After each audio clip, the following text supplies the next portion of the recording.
On va essayer d'expliquer, en fait, on a de plus en plus de pizzaiolos qui ont plusieurs points de vente et on va essayer de leur expliquer comment on peut «industrialiser» entre guillemets ou faire, une production, on va dire de plusieurs, centaines de pâtons par jour, par exemple plus de 800 et autres. Alors, tout commence avec le pétrissage. Donc il faut prendre un bon pétrin, heu, donc avec une capacité minimum de 50 kilogrammes de farine. Donc on a, à peu près, celui-ci en 40 kilogrammes chez OM, mais on a d'autres pétrins en boulangerie, qui seront alors voilà, en fait, il faut choisir son pétrin. Soit vous choisissez si c'est un petit pétrin comme ça, ou vous allez directement dans la boulangerie, et vous allez choisir un pétrin spirale parce que pour ce type d'activité, on prend des pétrins spirales et on prend un pétrin spirale avec, allez, on va dire 50 kilogrammes de farine et on a, ce type de pétrin-là, voilà, on a celui-là à 80 kilogrammes, il est très bien, ça vaut à peu près dans les 6 000 €, mais on a d'autres modèles qui valent, un peu moins cher. Celui-là, il fait 40 kilogrammes, il est non, 27 kilogrammes de farine, c'est pas bon. Il faut qu'on reste dans ces, modèles-là, Star 50, celui-ci. Je pense qu'on a le plus petit en celui-ci. Alors, qu'est-ce qu'il faut aussi? Normalement, pour avoir une qualité de pâte, stable, il faut toujours, mettre un refroidisseur à eau. Alors vous l'avez dans la rubrique boulangerie, on l'a pas mis dans la rubrique, pâte pizzeria parce que très peu, de personnes ont conscience de cette importance. Mais c'est très, très important. Alors, je suis en train de chercher la rubrique, elle est où? Là, refroidisseur à eau. Voilà, parce qu'en fait, c'est un concept qu'il faut faire. Il faut mettre un petit refroidisseur à eau, je sais pas, un petit refroidisseur à eau qu'on va mettre au-dessus du pétrin, par exemple, même de 100 litres, avec un réservoir de 100 litres. Mais ce qui est très important, c'est de mettre un doseur d'eau. Alors, je vais vous montrer le doseur et le doseur et le refroidisseur à eau. C'est-à-dire ici, vous avez un compteur volumétrique. C'est-à-dire que là, par exemple, vous allez faire une recette, vous allez dire, voilà, pour 50 kg de pâte, de farine, vous mettez par exemple un sac de farine de 50 kg. Vous allez déterminer un nombre de litres d'eau et une température qui sera la même en été et en hiver. Et là, on va pouvoir mélanger de l'eau chaude et de l'eau froide. Alors, une fois que vous avez fait ça, il vous faut une diviseuse. Alors, dans la diviseuse, on a la diviseuse de base de pizzeria qui sont, comme ça, on va dire diviseuse bouleuse, on va dire pas forcément une diviseuse, il vous faut une diviseuse bouleuse. Bon, on a les, Free Olco qui sont très recherchés, mais bon, le modèle de base, ça serait celui-ci. C'est-à-dire en haut, vous avez une diviseuse où vous allez jeter à peu près, on va voir la petite vidéo ici, une vingtaine ou une trentaine de kilos de pâte. Je vais avancer parce que là, voilà, bon, ça c'est la pâte. On va voir comment c'est traité. On va aller directement euh, au bon moment. Hop, alors elle a dû déjà mettre la pâte là, attendez. Hop, hop, hop, hop, hop, hop, hop, hop, faut basculer déjà un truc. Euh,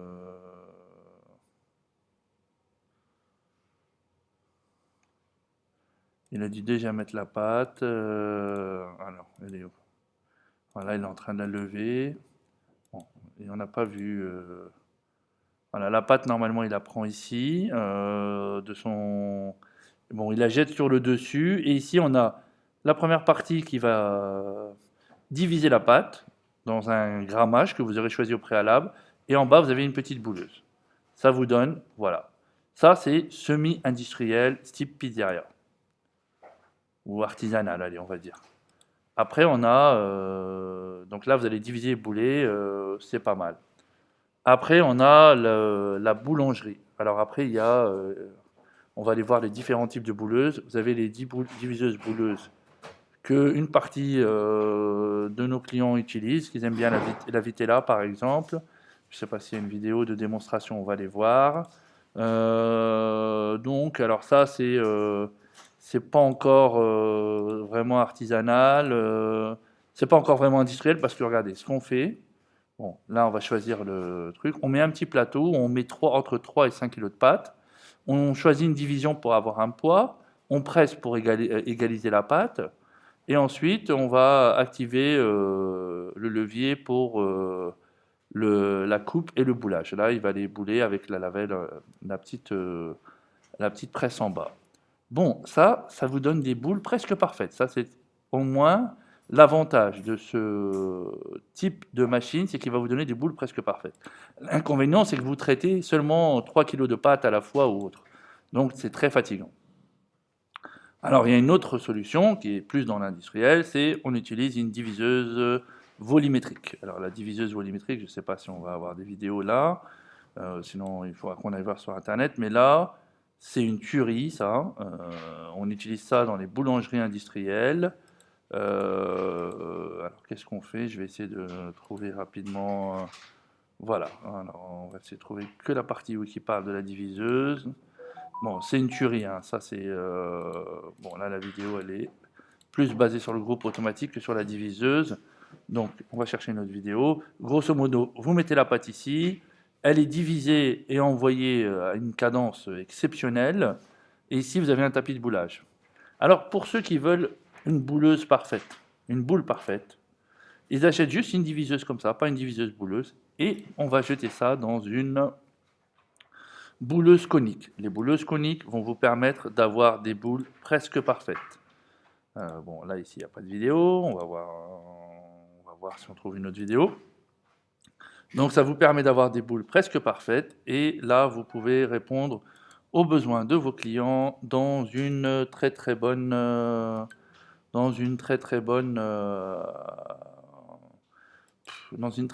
qualité. Alors, ça c'est diviseuse bouleuse, pétrin, diviseuse bouleuse. Après, pour stocker, bon, il vous faut soit des armoires froides. Alors, on va aller voir les armoires froides qui sont ici. On a des armoires froides, une porte, deux portes, en 600-400. Donc, on va avoir des armoires comme ça, où on va pouvoir mettre soit une vingtaine de bacs à pâtons, ou 40, ça dépend, parce que si elle est en 600-400, on en met sur une porte 20. Si elle est en 600-800, on peut en mettre jusqu'à 40. Et on a la même chose en deux portes. Donc ça, c'est pour ce qui est le stockage. Sinon, alors ici, on n'a pas trop mis l'accent là-dessus, mais bon. Sinon, on a la possibilité de prendre une chambre froide, comme ça, une petite grande chambre froide, comme ça.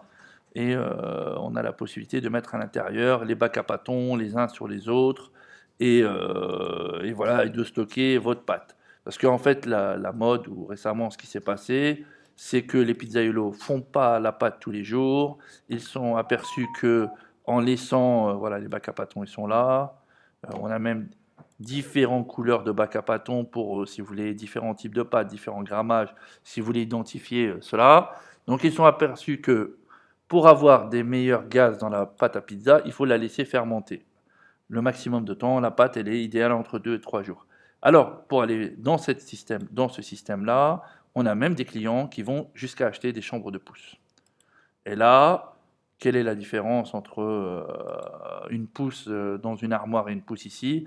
Ici, vous avez une pousse contrôlée, c'est-à-dire que vous pouvez bloquer la pousse, par exemple à, je sais pas, à 2 degrés, 4 degrés, on aura une pousse très très lente.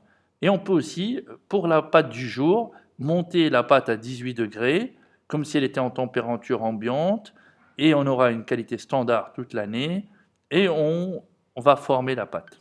Alors ça, c'est le système utilisé par Pizza Hut, par exemple, qui ont des chambres de pousse. Je dois avoir le dossier, je pourrais vous le montrer. Alors, qu'est-ce qui se passe après? Après, vous avez le système de... Vous devez choisir un système de façonneuse ou bien formeuse. Les façonneuses, bon, non, je pense que maintenant, tout le monde connaît le principe. Rares sont ceux qui ne l'utilisent pas. Donc on met un petit disque, on a deux rouleaux parallèles, perpendiculaires, ça dépend quel type de pâte on fait, mais on met juste un petit disque de pizza là, il se retourne, votre disque est fait. Il n'est pas parfait, vous le finissez toujours un petit peu à la main, mais il a un super côté artisanal. Ensuite, vous avez la formeuse. Alors, on va aller voir les formeuses. Donc la formeuse, on a celle-ci, on a les pizza group, les couponnes, les OM, on a tout, hein, de toute façon, on n'a pas de problème. La formeuse, bon, celle-là, si on a une vidéo avec Stéphano, donc on avait fait même des démonstrations dans notre showroom. Voilà, ça c'est l'armoire à bac à pâton, mais cette armoire-là, elle n'est pas spéciale pour les bacs à pâton parce que les glissières ne sont pas adaptées. Nous, on mettra une vraie armoire avec bac à pâton. Alors, ce qu'on peut dire ici, c'est que voilà, on peut régler. Alors, on peut régler le temps de presse, on peut régler la chaleur du plateau du haut, du plateau de bas et la force. Donc ça, c'est trois paramètres que vous allez utiliser. Vous pouvez fariner un petit peu la pâte avant, il n'y a pas de souci. Alors pour la formeuse, quand vous achetez une formeuse, il faut accepter que vous allez faire des réglages pendant 1 à 2 jours et jeter quelques pâtes, le temps de trouver le réglage qui s'adapte le mieux à votre pâte. Et voilà, là, l'avantage par rapport à l'autre, à la façonneuse, c'est que vous avez un disque parfait, que vous n'avez pas besoin de le retravailler. Et en plus même, là, avec le préchauffage, la fermentation elle est stoppée, il n'y a plus d'élasticité de la pâte. Vous pouvez même les stocker. Moi, je les stockais comme des crêpes par 20, par 10, par 15. Et en début de service, j'utilisais ça pour ne pas être mis à la ramasse pendant le début de service. Il existe des détracteurs de ce type de formeuse qui aiment bien les formeuses à froid. Alors la formeuse à froid, on a pratiquement que Sigma qui en font. Sigma, excusez-moi. Donc c'est une formeuse qui vous donne le disque le plus parfait, qui fait peut-être un mariage entre les deux technologies, celle qu'on a vue de la façonneuse et de la formeuse. Alors, ici, vous allez mettre votre disque. Alors, il est un peu lent ici dans la vidéo. On va essayer d'arriver directement. Là, on voit le système qui fait travailler la pâte. Mais grosso modo, vous mettez votre pâton ici. On va appuyer, le faire remonter avec le levier qu'il y a sur le côté. Il va, entre guillemets, étaler la pâte parfaitement. Et à la fin, on va faire une petite rotation pour donner les derniers disques, réglages au disque. Et là, vous allez avoir une formeuse, un disque à pizza presque parfait. Moi, je l'appelle le disque. Et celle-là, c'est le meilleur mariage que vous aurez. Bon, vous pouvez presque les stocker aussi, mais pas aussi bien que sur la formeuse. Mais là, vous voyez, votre disque, il est parfait. Vous n'avez pas besoin de main-d'œuvre qualifiée, vous n'avez pas besoin d'avoir de maladies socio-professionnelles. Avec ça, vous pouvez travailler. Alors voilà, qu'est-ce qu'on peut dire d'autre là-dessus? Donc on a truc. Après, il nous faut un bon meuble à pizza. Alors au niveau meuble à pizza, nous on a de tout, mais si vous voulez vraiment, il y a deux styles qui s'opposent. Vous avez le 6 style avec la vitrine au-dessus et qui laisse un plan de travail de 80 cm et qui va vous permettre, alors je vais aller vous montrer la photo, voilà, qui va vous permettre d'avoir 80 cm de plan de travail et une petite vitrine sur le dessus. Bon, vous avez une forte capacité de stockage, vous voyez ici. Vous pouvez mettre plein de pizzas, vous pouvez mettre 8-9 pizzas sur le marbre et travailler. L'inconvénient, c'est qu'il faut aller chercher les ingrédients en hauteur. Ça peut créer un petit mal de dos. Ensuite, vous avez moi, ce que j'appelle l'American Style. L'American Style, c'est qu'ils ont incliné les ingrédients et le bac à ingrédients ici. Bon, là en Corico, ils sont pas mal, ils sont pas trop inclinés, mais je vais vous montrer celui-là, même si c'est pas un haut de gamme, il est intéressant. Pourquoi? Parce que là, vous avez un marbre de 40 cm, donc vous allez pouvoir mettre plusieurs ici disques à pizza et prendre les ingrédients, ils sont inclinés, ça vous fera moins mal au dos. Alors, on a fini avec le meuble à pizza. Ensuite, on va choisir un four. Alors, le four, on a un peu de tout. Pour le four, vous avez alors le four traditionnel électrique à pizza qui a fait le marché pendant une dizaine d'années. Ensuite, vous avez les fours à coupole, style italien, qui vont vous permettre de faire des économies d'énergie. C'est des fours qui coûtent très cher, mais qui, au niveau rendement, qui existent en électrique, en gaz et bois, en fuel et bois, qui vous font une économie d'énergie, un design et une cuisson exceptionnelle. On peut diviser le temps de cuisson entre là et là par 3, si on n'utilise pas un électrique. Vous avez les fours à gaz, pour ceux qui ont l'habitude. Vous avez un système mixte, parce que ceux-là, on peut les avoir en rotatif. Vous avez le four électrique normal et le four qu'on peut avoir comme ça en rotatif. En électrique et en gaz, on les a. Ils existent ici. Donc on a une plaque tournante au milieu qui va vous permettre de ne pas avoir à tourner dans le four la pizza constamment pour avoir une régularité de cuisson.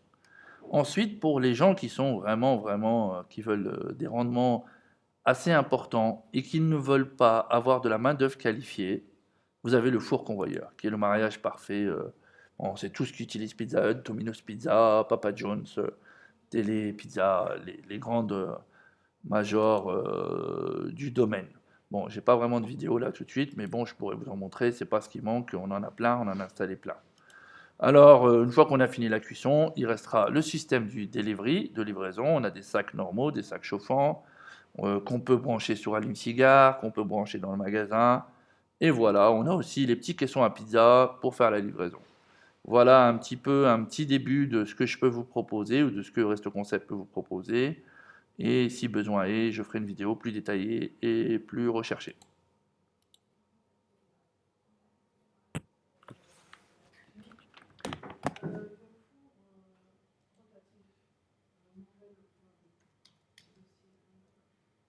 Lequel ?